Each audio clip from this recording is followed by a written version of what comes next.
नमस्कार दोस्तों, हमने जो लेसन शुरू किया था क्लास नंबर 5 का यूनिट नंबर जो 7 था, रिप्रोडक्शन इन प्लांट, इसका ये थर्ड पार्ट है। ठीक है, आज के पार्ट में हम देखेंगे द स्ट्रक्चर ऑफ सीड। बहुत इजी है। देखिए, कोई भी सीड अगर उठा के लेते हैं तो कोई सीड जो है वो इक्वल पार्ट में जो है वो डिवाइड होता है। जैसे चने का हो गया या बीन्स जो है, बीन्स आती है, मैं आप पिक्चर दिखा दूंगा। इसको अगर आपने रात भर पानी में भिगो के रखा तो सवेरे अगर आप जागेंगे तो आप उसके दो टुकड़े इक्वल पार्ट में वो ब्रेक डाउन होता है, तो उसको बोला जाता है डाइकोटिलीडॉन्स, क्योंकि उसमें जो है वो दो कॉटिलीडॉन्स होते हैं, इसीलिए हम उसको डाइकोटिलीडॉन्स बोलते हैं। और जैसे गेहूं वगैरह हो गया तो वो इक्वल पार्ट में बटता नहीं, तो उसको हम मोनोकॉटिलीडॉन बोलते हैं। ठीक है, तो सीड के अंदर क्या होता है, एक आउटर कवरिंग होता है जिसको हम बोलते हैं सीड कोट, जिसके अंदर सीड रहता है। अब सीड की अगर हम बात करें तो सीड जो है दो इसमें जो है वो बटता है, उसको बोला जाता है कॉटिलीडॉन्स। जैसे यहाँ पे देखा आपने, अगर रात भर पानी में चना जो है या फिर बीन्स है, इसको रात भर पानी में भिगो कर रख दिया। स्टेप बाय चलते हैं। देखिए, आपको क्या करना है, बीन या चने का सीड लेना है, ले लिया, और उसको जो है वो हार्ड होता है, बहुत कड़क होता है, टूटता भी नहीं, इतना हार्ड होता है। ठीक है, चने का या बीन्स का कड़क होता है। तो आपको क्या करना है, सोक इन वाटर में उसको भिगो के रख देना है। अब सब रात भर भिगो के रख देना है। सवेरे क्या होगा, सवेरे वो फूल जाएगा, यानी सॉल्व हो जाएगा, फूल जाएगा। क्यों फूलेगा? Because seed absorb water. Seed क्या करेगा, जैसे सीड पानी के अंदर जाएगा वो वाटर को एब्जॉर्ब करेगा और फूल जाएगा। अब फूल जाएगा तो वो हार्ड था तो अब नरम बनेगा, थोड़ा सा नरम बन जाएगा। अब अगर आप इसको देखिए इजीली, उसका जो ऊपर का कवरिंग होता है वो निकल जाएगा, तो उसको बोला जाता है सीड कोट। यानी ये सीड है तो इसके ऊपर एक छोटा सा पतला सा कवर होता है, ठीक, तो वो निकलता है।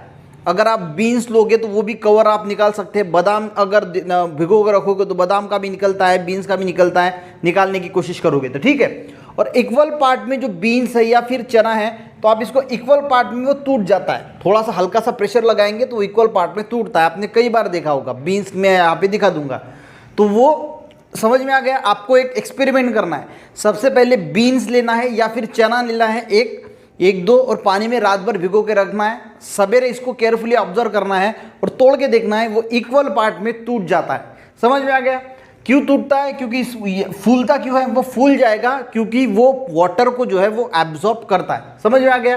तो ये देखिए, ये सीड होता है, ये पूरा सीड है। तो इसके ऊपर जो सीड कोट है इसको बोला जाता है सीड कोट, जो ऊपर वाला पार्ट होता है उसका कवरिंग वाला। और यहाँ पे एक ऐसा आपको मैं पिक्चर में दिखा दूंगा, अगर बीन का है तो पिक्चर में दिखा दूंगा। यहाँ पे एक व्हाइटिश कलर का पार्ट दिखता है, इसको सीड स्कार बोला जाता है। इसको क्या बोला जाता है? Seed scar. इसमें एक छोटा सा होल होता है जिससे पानी जो है वो अंदर जाता है। ये भी याद रखना कि ये सीड स्कार जो है, इसके अंदर एक छोटा सा होल होता है जिससे पानी जो है अंदर जाता है और वो सीड जो है वो फूलता है। आगे देखते हैं। A thick outer covering called seed coat. ये जो थिक वाला जो कवरिंग होता है, आउटर कवरिंग, ठीक है, इस सीड के ऊपर, उसको क्या बोला जाता है? उसको बोला जाता है seed coat. Protect the seed. ये क्या करता है? सीड को प्रोटेक्ट करता है। जैसे हमारा ब्रेन है, हमारे ब्रेन के ऊपर ये हड्डी का बहुत बड़ा जो है वो ये है, या फिर हम हमारे दिमाग के ऊपर हेलमेट लगा लेते हैं, हेलमेट। तो हेलमेट क्या हो गया? हमारा सीड कोट हो गया, हेलमेट। ठीक है, तो हेलमेट क्या करता है? हमारे जो दिमाग है हमारा, या पूरा जो स्ट्रक्चर है, इसको बचा के रखता है, प्रोटेक्ट करता है। उसी प्रकार जो सीड होता है, उस सीड को प्रोटेक्ट करने का काम पूरा करता है ये ऊपर वाला जो सीड कोट होता है, ये उसको प्रोटेक्ट करने का काम करता है। समझ में आ गया? उसके बाद देखते हैं, on the one side is scar. और एक साइड में, अगर आप, मैं पिक्चर दिखा दे रहा हूं, यहाँ पे एक साइड पे क्या है? स्कार है, सीड स्कार है। ठीक है, इसको क्या बोला जाता है? Seed scar. वहां पे व्हाइट दिखता है, वो जो सीड स्कार होता है ना, वो फ्रूट से अटैच होता है। जैसे बच्चा जो है वो माँ के, जो हमें यहाँ पे जो हम इसको बेबी बोलते हैं, तो जो छोटा बच्चा होता है कि माँ के पेट में, वो नाभि से अटैच होता है, यानी जो बेली बटन बोलते हैं हम उसको, उससे अंदर से जो है वो अटैच होता है। उसी प्रकार ये जो सीड होता है वो फ्रूट से, इस कार से जो है वो अटैच होता है। समझ में आ गया आपका? देखिए, thick outer covering called seed coat. जो बाहरी कवरिंग होता है सीड के, उसको क्या बोला जाता है? Seed coat. जैसे मैंने बोला कि हमने हेलमेट वेयर किया तो वो हेलमेट क्या हो गया? सीड कोट हो गया, यानी कवरिंग हो गया हमारे ब्रेन का। वैसे ही सीड को प्रोटेक्ट करने के लिए इसके ऊपर क्या होता है? Seed coat. समझ में आ गया? सीड कोट प्रोटेक्ट क्या करता है? Seed. On the other side it is the scar. This is where the seed was attach to the fruit. अब ये जो स्कार होता है, जैसे मैंने बताया कि छोटा बच्चा जो माँ के पेट में होता है वो माँ के नाभि से अटैच होता है, ठीक है। ये अगर माँ है तो उसके नाभि से अंदर का बच्चा जो अटैच होता है, उसी प्रकार जो फ्रूट होता है, अब फ्रूट के अंदर सीड होता है, बराबर है। सीड कहाँ पे होता है? फ्रूट के अंदर जो है वो फ्रूट के अंदर सीड होगा। तो ये जो सीड होता है ये उस फ्रूट से इस कार से अटैच रहता है। समझ में आ गया आपके? तो सीड में जो सीड है वो फ्रूट के अंदर है, और फ्रूट के अंदर किससे अटैच है? इस कार से, ठीक है। देखिए, on the other side is a scar and this where the seed was attach to the fruit, और यहां से वो सीड से जो है वो अटैच रहता है, ठीक है। Near the scar is a small hole absorb water and swell up. यहाँ पे स्कार के ऊपर एक छोटा सा होल होता है जिससे पानी अंदर जाता है और सीड जो है वो फूलता है। तो समझ में आ गया ये स्कार का है। इसका सीड कोट क्या होता है? सीड को प्रोटेक्ट करने के लिए स्कार होता है, सॉरी सीड कोट होता है सीड को प्रोटेक्ट करने के लिए। और सीड स्कार क्या है? यहाँ पे एक मार्क होता है, उसको हम बोलते हैं सीड स्कार, ठीक है। वहाँ पे एक होल होता है जिसके अंदर से पानी जाता है, और ये सीड स्कार जो है वो फ्रूट से अटैच रहता है, सीड को अटैच करके रखता है फ्रूट से। समझ में आ गया? नेक्स्ट देखते हैं, below the seed coat where two seed leaves are called cotyledons. अब देखिए, ये पूरा का पूरा सीड है, मान के चलो ये सीड है पूरा। अगर हम इसको दो पानी में अगर भिगो के रखेंगे तो ये दो पार्ट में टूट जाता है। तो ये जो दो पार्ट होते हैं इसको बोला जाता है कॉटिलिडॉन्स, ठीक है। अगर ये दो पार्ट है तो इसको डायकोटिलिडॉन्स बोला जाएगा, और एक ही पार्ट है तो इसको मोनोकोटिलिडॉन्स बोला जाएगा। जैसे बीन है, रात भर भिगो के रखा तो ये दो पार्ट में ब्रेक डाउन हो जाएगा तो इसको डायकोटिलिडॉन्स बोला जाएगा। तो जो ये दो पार्ट बनते हैं, इन दो पार्ट को, ये जो पार्ट है दो मैंने यहाँ पे निकाले हैं, तो इनको क्या बोला जाता है? कॉटिलिडॉन। तो कॉटिलिडॉन समझ में आ गया। सीड कोट के नीचे जो दो पार्ट होते हैं, उस जो ये पार्ट बनते हैं उसको बोला जाता है कॉटिलिडॉन। समझ में आ गया? Below the seed coat there are two seed leaves, दो सीड लीव्स होते हैं जिनको बोला जाता है cotyledons. Between the cotyledon the baby plant called embryo, और दो बिटवीन द कॉटिलिडॉन और ये कॉटिलिडॉन के बीच में क्या होता है? इन दोनों के बीच में एम्ब्रियो होता है, यानी हम उसको क्या बोलते हैं? Baby plant. अब प्लांट को, नया प्लांट अगर बनाना है, सीड से नया प्लांट बनाना है तो एम्ब्रियो की ज़रूरत पड़ेगी।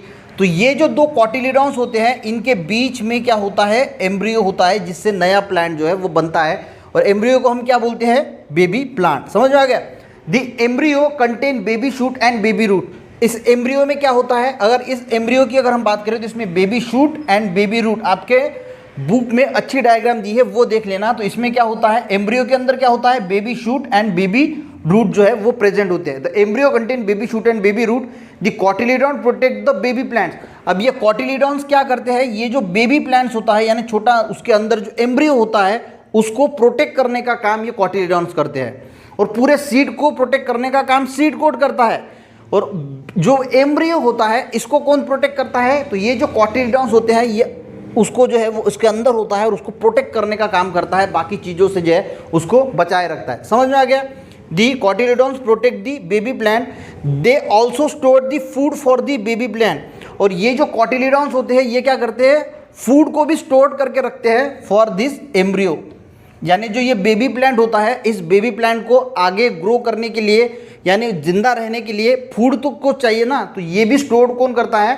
तो देखिए, the cotyledon protect the baby plant, they also store the food for the plant. यानी कॉटिलिडॉन इसको प्रोटेक्ट भी करता है और इसके लिए फूड का स्टोर भी करता है कॉटिलिडॉन। तो कॉटिलिडॉन का काम क्या है? कॉटिलिडॉन इस बेबी एम्ब्रियो को, बेबी प्लांट को यानी एम्ब्रियो को प्रोटेक्ट भी करता है और उसी के साथ उसके लिए फूड भी स्टोर करके रखता है। समझ में आ गया? All seed do not have the two cotyledons. हर प्लांट को दो कॉटिलिडॉन्स नहीं होते। देखिए, ऑल सीड, हर सीड को दो कॉटिलिडॉन्स नहीं होते। मैंने पहले बताया कि हर सीड को दो कॉटिलिडॉन नहीं होते, किसी किसी को एक को होता है। जैसे कि यहाँ पे एग्जांपल दिया है, सम सच एज कॉर्न, मक्का जो होता है उसका अगर आप सीड देखोगे, अगर आप रात भर उसको पानी में भी भिगो के रखोगे तो उसके दो इक्वल पार्ट नहीं बनते, वो अकेला का अकेला ही रहता है। तो उसको बोला जाता है, इसको ओनली वन कॉटिलिडॉन होता है तो उसको मोनोकॉटिलिडॉन बोला जाता है। समझ में क्या है? बहुत सिंपल है, एक बार रिविजन कर लेते हैं। तो क्या आप बताएं स्ट्रक्चर कैसा होता है सीड का? सीड के ऊपर सीड कोड होता है और जो एक बीच में एक मार्क वाला होता है उसको सीड स्कार बोलते हैं। इसके अंदर एक होल होता है, इस होल से पानी अंदर जाता है और सीड जो है वो फूल जाता है। और सीड्स कार की बात क्या है, ये सीड्स कार जो है वो फ्रूट से अटैच रहता है। यहाँ तक समझ में आया। अब आते हैं कॉटिलीडॉन्स। कॉटिलीडॉन्स किसको बोला जाता है, तो जो सीड होता है, देखिए बिलो द सीड कोट के नीचे क्या होता है, there are 2 leaves called cotyledon, 2 leaves होते हैं, उसको क्या बोला जाता है, कॉटिलीडॉन्स। अब कॉटिलीडॉन्स के बीच में जो है वो क्या होता है, एम्ब्रियो, यानी एम्ब्रियो को हम क्या बोलते हैं, बेबी प्लांट। ठीक है, समझ में आ गया। ये एम्ब्रियो के को हम बोलते हैं बेबी प्लांट। इसमें क्या होता है, baby shoot and baby root. Cotyledon क्या करता है, इस एम्ब्रियो को प्रोटेक्ट करने का काम करता है, और इसके लिए फूड को स्टोर करने का काम भी कौन करता है, कॉटिलीडॉन ही करता है। अब हर सीड को 2 जो है वो हर सीड इसको 2 कॉटिलीडॉन होंगे ऐसा नहीं है। कुछ कुछ जैसे कॉर्न है, इसको जो है ओनली 1 कॉटिलीडॉन ही होता है, तो उसको हम मोनोकॉटिलीडॉन बोलते हैं, और 2 है तो उसको डाइकॉटिलीडॉन बोलते हैं। तो इस प्रकार का जो है वो स्ट्रक्चर होता है सीड का। आई होप आपको ये समझ में आया होगा। नेक्स्ट पार्ट में यानी 4th पार्ट में ये चैप्टर जो है वो कंप्लीट होगा, उसमें हम देखेंगे कि सीड का डिस्पर्शन किस प्रकार का होता है। तो बने रहिए हमारे साथ, मिलते हैं नेक्स्ट वीडियो में। तब तक के लिए गाइस, जय हिंद।